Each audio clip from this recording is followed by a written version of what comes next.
ಎಲ್ಲ ನಾಡ ಬಾಂಧವರಿಗೆ ಮತ್ತು ನಿಮಗೆ 70ನೇ ಕನ್ನಡ ರಾಜ್ಯೋತ್ಸವದ ಶುಭಾಶಯಗಳನ್ನು ಕೋರಲಿಕ್ಕೆ ಬಯಸ್ತಾ ಇದ್ದೇನೆ. 69 ವರ್ಷ ತುಂಬಿದೆ. 70ನೇ ವರ್ಷಕ್ಕೆ ಕಾಲಿಟ್ಟಿದ್ದೇವೆ. ವಾಟಾಳ್ ನಾಗರಾಜ್ ಅವರು ಪ್ರತಿ ವರ್ಷ ನನಗೆ ಆಹ್ವಾನ ಕೊಡ್ತಾರೆ. ಮುಖ್ಯಮಂತ್ರಿ ಆಗೋಕ್ಕಿಂತ ಮುಂಚಿತವಾಗೂ ಕೊಟ್ಟಿದ್ರು, ನಂತರನೂ ಕೊಟ್ಟಿದ್ರು. ನಾನು 8 ಬಾರಿ ಮುಖ್ಯಮಂತ್ರಿಯಾಗಿ ವಾಟಾಳ್ ನಾಗರಾಜ್ ಅವರ ಕಾರ್ಯಕ್ರಮದಲ್ಲಿ ಭಾಗವಹಿಸುತ್ತಿದ್ದೇನೆ. ಪ್ರತಿ ಬಾರಿನೂ ಕೂಡ ನಾಡಿನ ಜನತೆಗೆ ಶುಭವನ್ನ ಕೋರ್ತಕ್ಕಂಥ ಅವಕಾಶವನ್ನ ವಾಟಾಳ್ ನಾಗರಾಜ್ ಅವರು ಕಲ್ಪಿಸಿಕೊಟ್ಟಿದ್ದಾರೆ. ಅದಕ್ಕಾಗಿ ವಾಟಾಳ್ ನಾಗರಾಜ್ ಅವರಿಗೆ ಧನ್ಯವಾದಗಳನ್ನು ಹೇಳಲಿಕ್ಕೆ ಬಯಸ್ತಾ ಇದ್ದೇನೆ.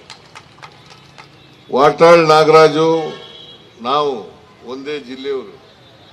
ನನಗಿಂತ ದೊಡ್ಡವರು ಇರಬೇಕು, ಅವರು ವಯಸ್ಸು ಹೇಳಲ್ಲ, ನನಗಿಂತ ದೊಡ್ಡವರು ಇರಬೇಕು. ಯಾಕೆ ಈ ಮಾತನ್ನ ಹೇಳ್ತಾ ಇದ್ದೀನಿ ಅಂತಂದ್ರೆ, ನಾನು ಓದುವಾಗ ವಿದ್ಯಾರ್ಥಿಯಾಗಿದ್ದಾಗ ಇವರು ಭಾಷಣ ಕೇಳಕ್ ಹೋಯ್ತಿದ್ದೆ ಟೌನ್ ಹಾಲ್ನಲ್ಲಿ. ಆಗ ಕನ್ನಡ ಹೋರಾಟಗಾರರಾಗಿದ್ರು, ಬಹುಶಃ MLA ಆಗಿದ್ರು ಅನ್ನೋ ಕಾಣಿಸುತ್ತೆ. ಆಗ 68ರಲ್ಲಿ ನಾನು BSc ಓದುವಾಗ, ಫೈನಲ್ BSc ಓದುವಾಗ MLA ಆಗಿದ್ರಿ. ಅಂದ್ರೆ ನನಗಿಂತ ವಯಸ್ಸಿನ ದೊಡ್ಡವರು ನೀವು.